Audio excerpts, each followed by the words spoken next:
క్రీస్తునందున్న ప్రియులకు ప్రేమతో వందనాలు తెలియజేయుచున్నాను. జనవరి నెల 5వ తేదీ 2025. ఈరోజు దావీదు గారి ద్వారా దేవుడు మనకు చేస్తున్న వాగ్దానం ఏమిటనగా, కీర్తనల గ్రంథము 34వ కీర్తన 4వ చరణం. నేను యెహోవా యొద్ద విచారణ చేయగా ఆయన నాకు ఉత్తరమిచ్చెను. నాకు కలిగిన భయములన్నిటిలో నుండి ఆయన నన్ను తప్పించెను. ఆమేన్. నా ప్రియమైన సహోదరి సహోదరులారా, దావీదు గారి జీవితం ఎన్ని భయంకరమైన శ్రమల గుండా నడిచిందో మనకు బాగా తెలుసు. నిజంగా దావీదు గారి జీవితంలో ప్రశాంతమైన దినాలు చాలా తక్కువ. కొన్నిసార్లు పిచ్చివానిగా కూడా ప్రవర్తించాడు. ప్రియులారా, ప్రతి పరిస్థితుల్లో కూడా దావీదుకున్న ధైర్యం, దావీదుకున్న బలం, నా దేవుడు నాకు తోడుగా ఉన్నాడు, నా దేవుడు నన్ను చూస్తున్నాడని దేవునికి మహిమ కలుగును గాక.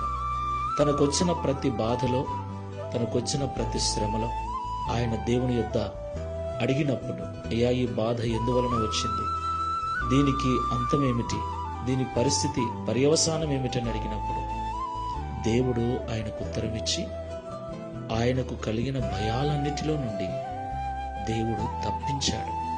దేవునికి మహిమ కలుగును గాక. ఈ మాటలు వింటున్న ప్రియ సహోదరి సహోదరుడా, విశ్వాస యొక్క జీవితం అంత ప్రశాంతంగా ఏమీ ఉండదు. చనిపోయేంత వరకు లోకములో ఉన్న వారి కంటే మరీ ఎక్కువగా శ్రమలు, బాధలు అనుభవించవలసి ఉంటుంది. ఒక పెద్ద పోరాటాన్ని చనిపోయేదాకా మనం చేస్తూనే ఉండాలి. లోకాశలతో, శరీరాశలతో, భయంకరమైనటువంటి చీకటి శక్తుల ప్రభావముతో, రోగములతో, వ్యాధులతో పోరాటం చేస్తూనే ఉండాలి. అయితే ప్రతి భయము నుండి మనల్ని విడిపించడానికి మనకు చాలిన దేవుడు ఉన్నాడని మనం మర్చిపోకూడదు.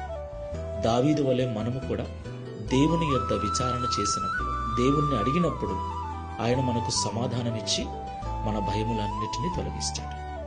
కాబట్టి భయపడక ప్రతి పరిస్థితిలోనూ మోకరించి ప్రభు దగ్గర విచారణ చేయటం నేర్చుకున్నాం. ప్రార్థన చేసుకున్నాం. సర్వశక్తిగల తండ్రి, సర్వాధికారమైన ప్రభువా, మీకు స్తోత్రాలు చెల్లిస్తున్నాం. నా తండ్రి, దావీదు గారి జీవితమును మరొకసారి మా ముందుంచినందుకు స్తోత్రాలు. నిజమే తండ్రి, దావీదు గారు ఎన్నో బాధలు, ఎన్నో శ్రమలు, ఎన్నో ఇబ్బందులు పడ్డాడు. శాపనార్థాలు వినవలసి వచ్చింది. రాజైన దావీదు పిచ్చివాని వలె, వెర్రివాని వలె ప్రవర్తించవలసిన అవసరత వచ్చింది.